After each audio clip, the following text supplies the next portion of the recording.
আসসালামু আলাইকুম। Trauma MST and meds শেয়ারপাড়ার একটি মেডিকেল টেকনোলজিদের প্রশিক্ষণ প্রতিষ্ঠান।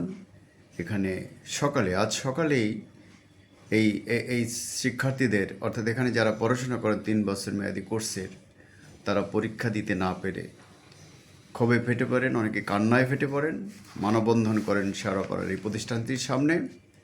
সেখানে তাদের আন্দোলন থেকে ফিরিয়ে নেওয়ার জন্য কর্মকর্তারা, যারা দুর্নীতির সাথে জড়িত, বিগত সরকারের সুবিধাভোগী হিসাবে পরিচিত, তারা ফিরিয়ে নেওয়ার চেষ্টা করছিলেন। কিন্তু শিক্ষার্থীরা এই সময় ক্ষোভে ফেটে পড়ে, অনেকে কান্নায় জড়িত কণ্ঠে বলতে থাকেন, আমাদের 3টা বছর আপনার ফিরিয়ে দিন, আমরা আজকে পরীক্ষা দিতে পারি নাই, আমাদের রেজিস্ট্রেশন করা হয় না, অনেক টাকা পয়সা নিয়েছেন আপনারা। তো ওরা বারবারই বলছিল যে চলেন আমাদের সাথে উপরে আমরা কথা বলি। বলে কথা তো আপনাদের সাথে বহু বলছি, আর কি কথা বলবো। আমাদের এই যে ক্ষোভটা, এই যে পরীক্ষা দিতে পারলো না, এই অপকর্মের সাথে যারা জড়িত, শিক্ষার্থীদের যে 3 বছর বিনষ্ট হলো, তাদের যে অনেক টাকা পয়সা নষ্ট হলো, এটার জন্য এই কর্তৃপক্ষকে অবশ্যই আইনের আওতায় আনা উচিত। এবং এখানে অনেক শিক্ষার্থী আমি দেখলাম যারা সমাবেশ করছেন, তাদের মধ্যে একাংশ ব্যানারে লিখছেন যে তারা কোন কোন ব্যক্তিরা এইসব অপকর্মের সাথে জড়িত, তাদের নাম ছবি সহ তারা কয়েকজন কর্মকর্তার সামনে দাঁড়িয়ে সাংবাদিকদের ছবি তুলতে বাধা দিচ্ছিলেন রীতিমতো। কেউ দুর্ব্যবহার করার চেষ্টা করছেন, কিন্তু শিক্ষার্থীরা কিন্তু এখন পর্যন্ত সেই মানববন্ধন চলছে এবং এর একটা প্রতিকার হওয়া উচিত।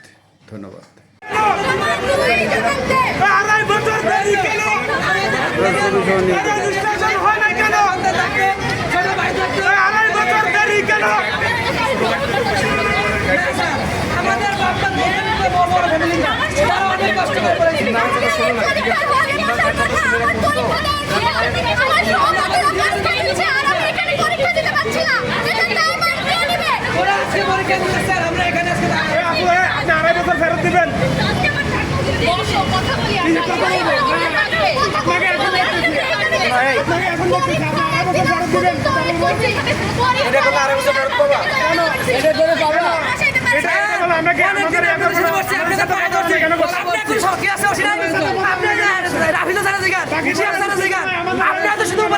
আমাদের সমাধান চান না, আমাদের জীবনের মূল বলে স্যার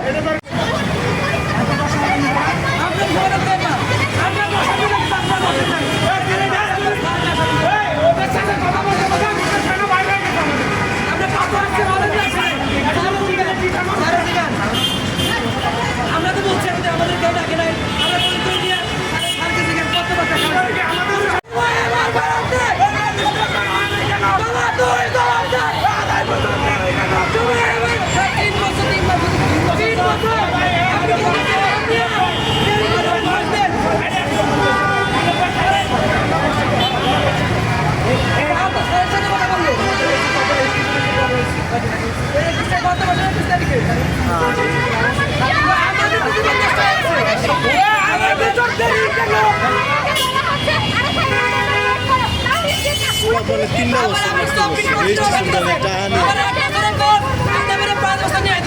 যারা যাদের হয়েছে তারা তো পরেই হয়েছে এবং এটা তো আমাদের